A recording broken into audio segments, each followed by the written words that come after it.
Tonight, on Your Real World, a special report on the riots at the G20 summit in Toronto. Did everything really happen the way it was reported on the mainstream media? Your Real World exposes some inside information.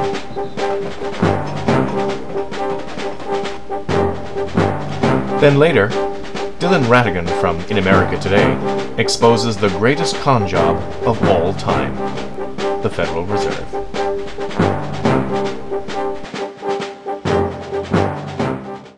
Good evening. Tonight we're preempting our segment on getting to know your strawman to bring you a special report on the G20 summit that took place in Toronto recently. On the mainstream media, you may have watched images of violence and rioting taking place in downtown Toronto, but was everything you saw on your TV the truth? Is there really a group of protesters known as the Black Bloc? Or could they actually be undercover police officers posing as rioters in an effort to provoke violence and thereby justify the billion-dollar security budget that has so enraged the public? Well, tonight, Your Real World uncovered some footage from the CBC that exposes the so-called Black Bloc rioters at the Montebello summit in 2007 in Quebec. Here, they actually admitted to posing as rioters after being caught wearing the same black corrugated boots with yellow dots as the police were wearing on that day. This photo, taken at the G20 summit in Toronto, also shows a Black Bloc rioter wearing the same corrugated boots as the police were wearing on that day. With more on the Montebello summit scandal, here's Susan Bonner from the CBC. These three guys are cops, everybody! Busted. 3 Quebec provincial police officers, identities masked, one carrying a huge rock, Hey, put the rock down! nabbed for infiltrating a peaceful protest at Montebello. The tip-off came from a union leader who noticed riot police standing by despite the obvious weapon. He accused the men of being undercover cops trying to provoke a riot and end the protest. The men were removed but never charged. After 2 days of questions, the Sûreté du Québec issued a news release late today confirming, yes, the men are police officers, but denying they were agents provocateurs, claiming they were sent in to identify and stop trouble.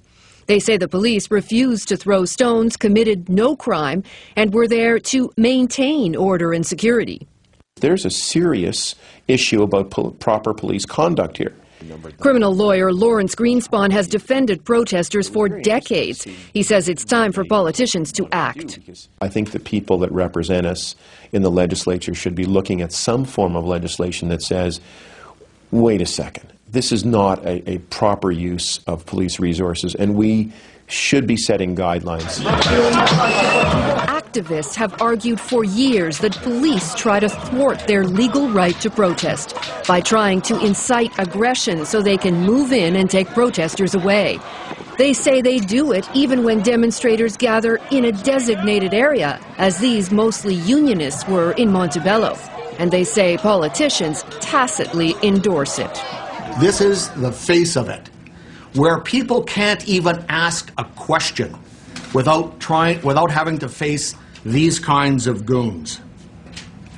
It's time that all of the secrecy and backroom deals end.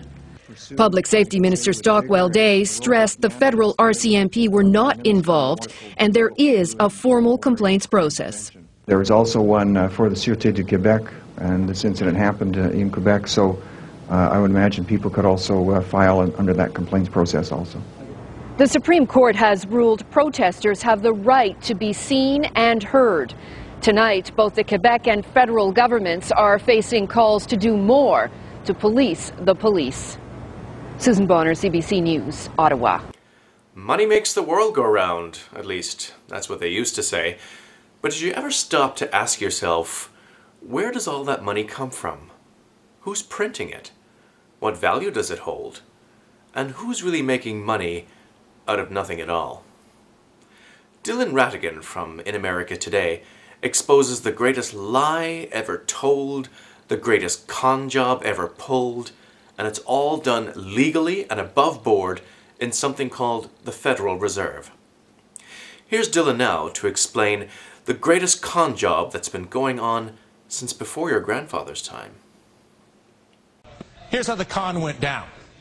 The bankers were operating under an implicit guarantee from the godfather, the Federal Reserve, in the form of guaranteed low interest rates, guaranteed cheap money exclusively for the con men.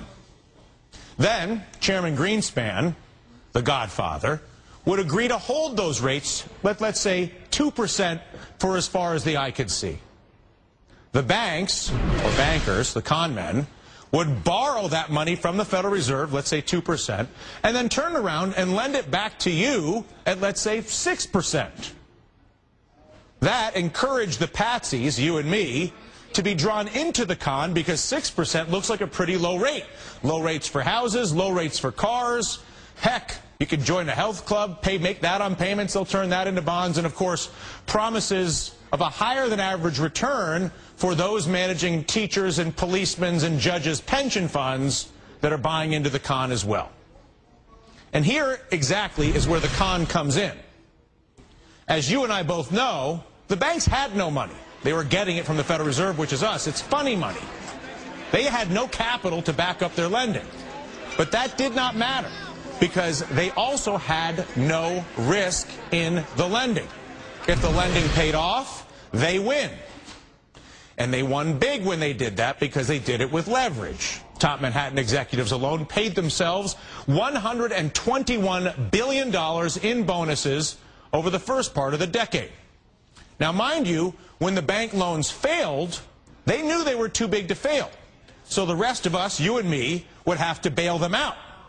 The ignorant electorate, if you will, the patsies, who had no idea, and really still don't, understand how badly they are being conned by our government and our banks.